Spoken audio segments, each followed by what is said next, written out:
ఈరోజు అసెంబ్లీ సమావేశాలు స్టార్ట్ కాబోతున్నాయి. అసెంబ్లీకి వెళ్లే ముందు ఇక్కడ సీఎం చంద్రబాబు నాయుడు గారితో సహా అంతా ఎమ్మెల్యేలందరూ కూడా ఇక్కడ వెంకటాయపాలెంలో ఎన్టీఆర్ గారిని దర్శించుకుని ఆయనకు పూలమాలలు వేసి ఇక్కడ నుంచి బయలుదేరనున్నారు. మరి ఇప్పుడు మనతో పాటు భాష్యం ప్రవీణ్ గారు ఉన్నారు. ఒకసారి ఆయనతో కూడా మాట్లాడదాం. నమస్తే సార్. నమస్తే అమ్మా. మా నాయకుడు చంద్రబాబు నాయుడు గారు ఈరోజు బడ్జెట్ సమావేశాల కోసం ఇక్కడ రాబోతున్నారు.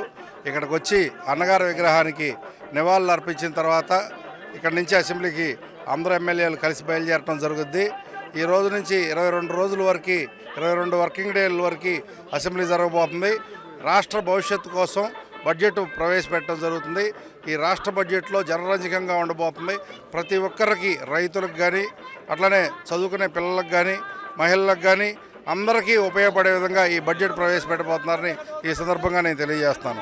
అంతేకాకుండా అన్ని నియోజకవర్గాల అభివృద్ధిని కూడా దృష్టిలో పెట్టుకొని ఈ బడ్జెట్ రాబోతుందని ఈ సందర్భంగా నేను తెలియజేస్తున్నాను. సార్, అంటే ఈ సమావేశాలకి వైసీపీ వాళ్ళు అయితే ఇవాళ వస్తామని అయితే చెప్తూ ఉన్న పరిస్థితి ఉంది. అంటే రెగ్యులర్గా వచ్చే అవకాశం ఉందో, ఓన్లీ అటెండెన్స్ వేయించుకుని వెళ్ళిపోయే అవకాశం? రాష్ట్ర బడ్జెట్ మీద వాళ్ళు మాట్లాడే ఆలోచన ఉంటే, రాష్ట్ర భవిష్యత్తు గురించి ఆలోచించే వ్యక్తులైతే 22 రోజులు పాల్గొంటారని అనుకుంటున్నాను. కానీ వాళ్ళు హాజరు కోసం, శాలరీల కోసం ఒకరోజు వచ్చిపోతామని ఆల్రెడీ స్టేట్మెంట్ ఇవ్వడం జరిగింది. వాళ్ళు మనసు మార్చుకొని 22 రోజులు ఉండి బడ్జెట్ సమావేశాల్లో పాల్గొంటే మంచిదని ఈ సందర్భంగా నేను తెలియజేస్తున్నాను. ప్రజల సమస్యలను అసెంబ్లీలో మాట్లాడకుండా కూడా రోడ్లపైకి వచ్చి పరామర్శ యాత్రలని ఇవన్నీ అవన్నీ ప్రెస్ మీట్లు పెట్టి మాట్లాడడం జరుగుతుంది వైసీపీ వాళ్ళు. అలాంటి వారికి ప్రజలు ఎలాంటి సమాధానం ఇస్తారని మీరు అనుకుంటున్నారు? వాళ్ళ ఉద్దేశం రాష్ట్ర భవిష్యత్తు గురించో లేకపోతే ప్రజల మంచి గురించో కాదమ్మా.